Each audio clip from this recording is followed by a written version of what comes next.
अस्सलाम वालेकुम dear student. 11th class math की न्यू बुक का चैप्टर नंबर जो 12 है स्टूडेंट वो स्टार्ट किया हुआ है और आज इसकी लास्ट एक्सरसाइज है 12.3। और ये एक्सरसाइज स्टूडेंट इसमें कोई ख़ास इंट्रोडक्शन नहीं है, तो इसमें स्टूडेंट जस्ट हमें फंक्शन दिया होगा और वहाँ पे हमने लिमिट जो है वो पुट करनी होगी। और साथ स्टूडेंट कुछ क्वेश्चंस होंगे कंटिन्यूस से रिलेटेड के कंटिन्यू फंक्शन चेक करें। तो ऑलरेडी हम 12.2 में कंटिन्यू फंक्शन से रिलेटेड जो है वो क्वेश्चंस कर चुके हैं। कंटिन्यू फंक्शन क्या था स्टूडेंट, उसकी 3 कंडीशन सेटिस्फाइड करती थी। तो वो क्या होता था कंटिन्यूस फंक्शन। फर्स्ट ये थी कि फंक्शन जो है वो डिफाइन हो, सेकंड था कि लिमिट जो है वो एग्जिस्ट करनी चाहिए, और थर्ड था कि जो हमारे पास वैल्यू ऑफ फंक्शन है वो इक्वल है लिमिट के। तो फिर वो क्या होता था कंटिन्यूस फंक्शन। तो स्टूडेंट इसका फर्स्ट क्वेश्चन है a substance decay exponentially following the formula. ये स्टूडेंट उसने हमें दिया हुआ है और उसने क्या हुआ ए नॉट जो यहाँ पे वो इनिशियल अमाउंट है। Find limit of A T as T approaches to infinity. हमने लिमिट फाइंड करनी है स्टूडेंट ए टी, और उसने साथ बता दिया कि टी किसको अप्रोच कर रहा है इन्फिनिटी को। तो ये स्टूडेंट हमें फंक्शन दिया हुआ गिवन, तो यहाँ पे लिमिट अप्लाई कर लेंगे T approaches to infinity A T equal limit T approaches to infinity इस फंक्शन के ऊपर। नेक्स्ट स्टूडेंट ये ए नॉट कॉन्स्टेंट बाहर ई की पावर -0 टी की जगह आ जाएगी, लिमिट अप्लाई करेंगे इन्फिनिटी। किसी भी वैल्यू को इन्फिनिटी से मल्टीप्लाई करवाएं तो वो इन्फिनिटी के इक्वल ही होती है। ये बाहर माइनस है, और यहाँ से भी आप डायरेक्ट कर सकते हैं ई की पावर जो माइनस इन्फिनिटी स्टूडेंट होती है वो इक्वल होती है 0 के। या अगर आप इसको नीचे ले देंगे ये प्लस में चेंज हो जाएगा, और ई की पावर पॉजिटिव इन्फिनिटी होती है इन्फिनिटी के इक्वल। तो ए नॉट ओवर यहाँ पे आ गया इन्फिनिटी, और यहाँ पे कोई भी नंबर्स हो डिवाइड हो रहा हो इन्फिनिटी पे तो वो इन्फिनिटी के इक्वल होता है। तो या सॉरी वो इक्वल होता है 0 के। तो यहाँ पे क्या आ जाएगा 0। अब सेकंड वाला क्वेश्चन है a town population is modelled by. एक टोन है उसकी पॉपुलेशन जो आबादी उसने इस फंक्शन में दी हुई है। और what is the long term population, हमने पॉपुलेशन की लॉन्ग टर्म फाइंड करके देंगे, उसने टी अप्रोचेस टू इन्फिनिटी कह दिया है। तो यहाँ से ये फंक्शन दिया हुआ है, यहाँ से लिमिट टी उसने कह दिया अप्रोचेस टू इन्फिनिटी, ये पी टी यहाँ पे भी लिमिट अप्लाई कर देंगे। और 1 लाख इस तरह आ गया 1 + 9 ई की पावर -0.5 टी की जगह पे पुट कर देंगे limit T approaches to infinity है। और 1 लाख इसी तरह आगे स्टूडेंट किसी भी नंबर को इन्फिनिटी से मल्टीप्लाई करें तो वो किसके इक्वल आता है इन्फिनिटी का। तो ये साथ ऐसे ही मैंने यहाँ पे स्टूडेंट कर दिया है, जैसे मैंने यहाँ पे बताया था ई की पावर -इन्फिनिटी 0 के इक्वल होता है, तो ये 0 के इक्वल है। तो यहाँ से आ गया 1 लाख डिवाइडिंग बाय 1 + 9, और ये किसके इक्वल है 0 के। 9 को 0 से मल्टीप्लाई करवाएंगे 0 आ जाएगा 1 + 0, और 1 लाख डिवाइडेड बाय 1 तो वो 1 लाख ही होता है। तो ये student question number 2 solve. Next question number 3 है अ कंपनीज वीकली सेल इन 1000। एक कंपनी जो है उसकी सेल जो इन 1000 फॉलोअर्स ने ये फंक्शन दिया हुआ है। What is the limit of S T, limit find करनी उसने बता दिया कि टी अप्रोच कर रहा है इन्फिनिटी को। And what does it represent, तो वो कितना स्टूडेंट रिप्रेजेंट करती है हमने फाइंड करके देना है। तो ये फंक्शन हमें दिया हुआ है, लिमिट भी इसने कहा हुआ है टी अप्रोचेस कर रहा है इन्फिनिटी को।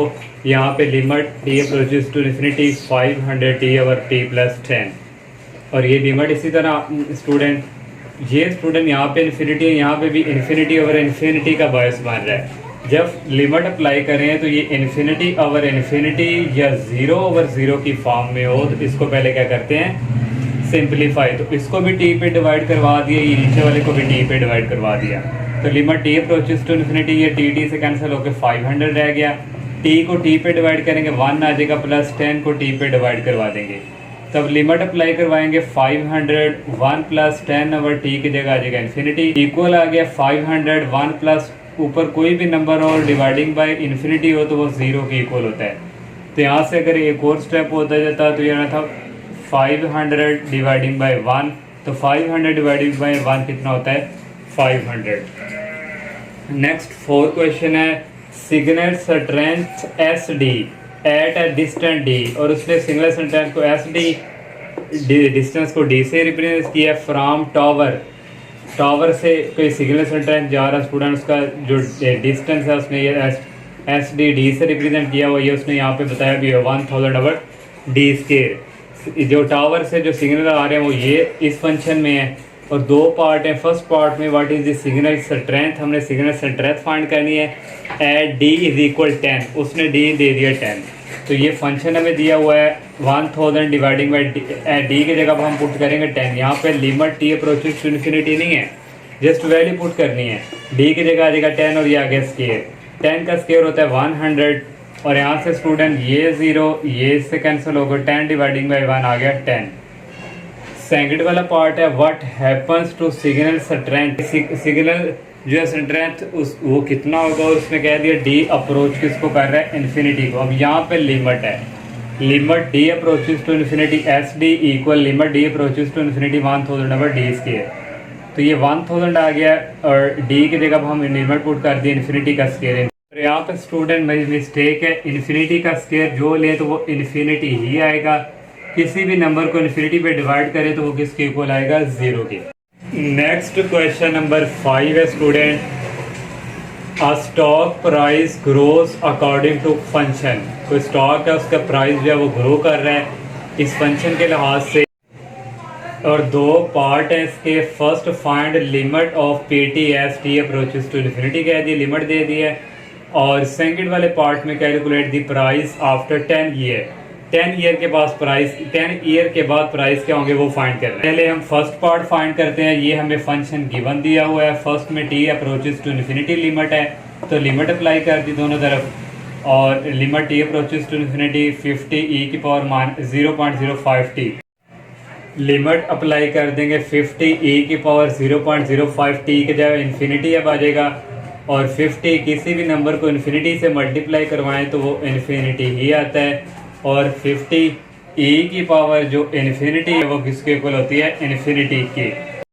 तो ये स्टूडेंट इन्फिनिटी के इक्वल आ गया, इन्फिनिटी को किसी भी नंबर से मल्टीप्लाई करवाएं तो वो इन्फिनिटी है। सेकंड वाला पार्ट करते हैं, ये फंक्शन गिवन दिए हुए 10 ईयर के बाद हमने प्राइस फाइंड करके देने हैं, तो टी की जगह पुट कर देंगे 10, यहाँ भी टी है यहाँ भी टी है, यहाँ भी 10 पुट कर दिया है। 50 0.05 को 10 से मल्टीप्लाई करवाएं 0.5 आता है, और ई कैलकुलेटर से ई की पावर 0.5 लेंगे तो आएगा 1.648 आ जाएगा। इसको इसके साथ मल्टीप्लाई करवाएंगे तो आ जाएगा 82.4।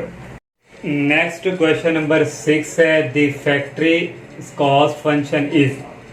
फैक्ट्री का फंक्शन दिया हुआ है स्टूडेंट, यहाँ से हमने ये चेक करके बताना है कि ये कॉस्ट फंक्शन जो है कॉन्टिन्यूस है एट एक्स इक्वल टू 100 पे।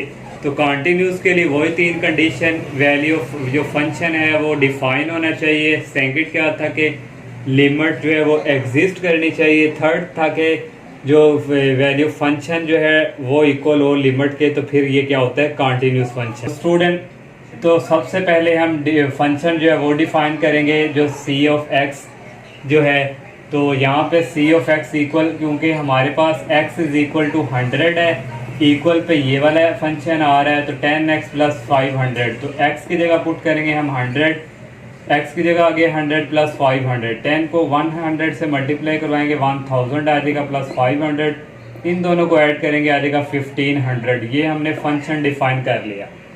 सेकंड जो है लिमिट एग्जिस्ट करनी चाहिए, तो उसके लिए हमें लेफ्ट और राइट फाइंड करनी पड़ेगी। तो सबसे पहले left hand limit x approaches to 100, ये माइनस जो है ये लेफ्ट को रिप्रेजेंट करता है, सी ऑफ एक्स इज इक्वल। अब यहाँ से हम लेफ्ट के लिए कौन सा लेंगे, जो x लेस देन होगा, x लेस देन ये वाला है तो ये लेफ्ट के लिए होगा 10x प्लस 500।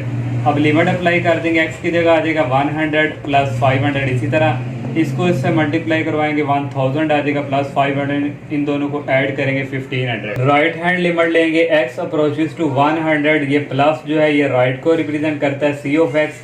अब राइट के लिए हम वो यहाँ से लेंगे जो ग्रेटर हो, x ग्रेटर ये है तो राइट के लिए ये होगा 12x प्लस 300। यहाँ से अब x की जगह लिमिट पुट कर देंगे 100 और प्लस 300, इसको इससे मल्टीप्लाई करवाया 1200 आ गया प्लस 300, इन दोनों को ऐड किया 1500। लेफ्ट हैंड लिमिट का आंसर 1500 है और राइट हैंड लिमिट का भी आंसर 1500 है, तो यहाँ से लिमिट क्या कर गई, exist, limit X approaches to C X दोनों का सेम है 1500, तो ये एग्जिस्ट कर गई सेकंड कंडीशन भी। थर्ड वाली कंडीशन है कि ये जो वैल्यू फंक्शन है हमारा ये किसके इक्वल होना चाहिए, लिमिट के, तो ये सी ऑफ 100 ये भी 1500 है, ये भी 1500 है, तो इक्वल ये लिमिट और ये इक्वल आ गया। तीसरी कंडीशन भी सेटिस्फाइड कर गई, तो यहाँ से हम कह देंगे so C of X is continuous at X is equal to 100। Next question number 7 है student, inflation is modelled by I T. ये फंक्शन दिया हुआ है और आई नॉट उसने कहा हुआ इनिशियल प्राइस है। T is the number of years हैं, दो पार्ट हैं। फर्स्ट पार्ट में फाइंड इन्फ्लेशन रेट फाइंड करने आफ्टर 5 ईयर और आई नॉट उसने गिवन दे दिया 100। सेकंड वाला जो पार्ट है, what is the expected price index after 10 year. 10 year के बाद जो एक्सपेक्टेड प्राइस इंडेक्स है वो हमने फाइंड करने हैं। पहले हम फर्स्ट वाला पार्ट फाइंड करते हैं। ये हमें फंक्शन गिवन दिया हुआ है और टी यहाँ पे 5 ईयर है, टी की जगह देगा 5। आई नॉट भी गिवन दिया हुआ है 100, e की पावर 0.03, टी हमारे पास कितना है 5 ईयर्स। 100 इसी तरह आ गया, इसको इसके साथ मल्टीप्लाई किया 0.15 आ गया। कैलकुलेटर स्टूडेंट e की पावर 0.15 लेंगे आएगा 1.1618, इसको इसके साथ मल्टीप्लाई करवाएंगे 116.18 आ जाएगा। हमने क्योंकि इन्फ्लेशन रेट फाइंड करना है तो वो होता है I5 हमने फाइंड कर लिया, इसमें से माइनस करना आई नॉट। आई इंटू 5 हमारे पास ये और माइनस आई नॉट की वैल्यू 100, इसमें से ये 100 माइनस करेंगे 16.18%। ये हमने इन्फ्लेशन फाइंड कर लिया। सेकंड वाले पार्ट में हमने आफ्टर 10 ईयर के बाद एक्सपेक्टेड प्राइस फाइंड करने हैं। तो ये फंक्शन है तो टी की जगह 10 पुट कर देंगे। आई नॉट की वैल्यू 100 है, e की पावर 0.03, टी की जगह आ जाएगा 10। 100 इसी तरह आ गया, 0.03 को 10 के साथ मल्टीप्लाई करवाएंगे 0.3 आ जाएगा। e की वैल्यू 0.3 आती है 1.34, इसको 100 के साथ मल्टीप्लाई करवाएंगे आ जाएगा 134.9।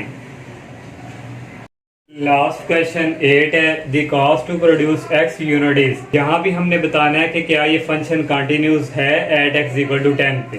तो कंटिन्यू फंक्शन के लिए स्टूडेंट वही 3 कंडीशन सेटिस्फाइड होनी चाहिए। फर्स्ट कंडीशन हमारे पास स्टूडेंट जो वैल्यू ऑफ फंक्शन है यहाँ पे x लेस देन भी और इक्वल भी दिया हुआ है। x की वैल्यू 10 है, यहाँ पे उसने 10 कह दिया है, तो वैल्यू फंक्शन c x की जगह आएगा 10 और इक्वल ये वाला 5, x की जगह आ जाएगा 10 प्लस 20। 5 को 10 से मल्टीप्लाई किया 50 प्लस 20 को आ गया 70। अब सेकंड जो है वो लिमिट एग्जिस्ट करनी चाहिए। पहली कंडीशन जो है हमारी, और सेकंड कंडीशन के लिए लिमिट एग्जिस्ट करनी चाहिए, उसके लिए लेफ्ट और राइट फाइंड करेंगे। पहले लेफ्ट फाइंड करेंगे, लिमिट x अप्रोचेस टू 10, ये माइनस लेफ्ट को रिप्रेजेंट करता है, c of x is equal. Left के लिए हम यहाँ से वो लेंगे जो लेस देन हो, तो लेस देन ये वाला है 5x प्लस 20। और अब लिमिट पुट कर देंगे, x की जगह आ जाएगा 10, 5 ये 10 प्लस 20, इसको इससे मल्टीप्लाई किया 50 प्लस 20 आ गया 70। अब राइट हैंड लिमिट फाइंड करनी है, लिमिट x अप्रोचेस टू 10, ये प्लस जो है राइट को रिप्रेजेंट करता है। राइट के लिए हम यहाँ से वो लेंगे जो x ग्रेटर हो, x ग्रेटर ये है तो ये आ जाएगा 6x प्लस 10। लिमिट अप्लाई कर देंगे, 6x की जगह आ जाएगा 10 प्लस 10, इनको मल्टीप्लाई किया 60 आ गया प्लस 10 ऐड किया 70 आ गया। लेफ्ट और राइट दोनों स्टूडेंट इक्वल आ गए हैं, तो यहाँ से हमारी लिमिट क्या कर गई है, exist limit x approaches to 10, c of x left और राइट इक्वल आई है 70 को, तो यहाँ से एग्जिस्ट कर गई हैं। सेकंड कंडीशन भी हमारी सेटिस्फाइड। थर्ड क्या है, ये हमारा जो फंक्शन हमने फर्स्ट फाइंड किया ये इसके इक्वल आना चाहिए, जो लिमिट हमने फाइंड की है। इसकी वैल्यू भी 70 है तो इसकी वैल्यू भी 70 है, तो c ऑफ 10 इक्वल आ गया इस लिमिट के और दोनों इक्वल है 70 के, ठीक है। तो यहाँ से थर्ड कंडीशन भी क्या होगी, सेटिस्फाइड। तो यहाँ से फिर कह देंगे c of x is continuous function, यहाँ पे आपने साथ लिखना है continuous function at x equal to 10। तो ये स्टूडेंट इस एक्सरसाइज का लास्ट क्वेश्चन था। अल्लाह हाफिज़।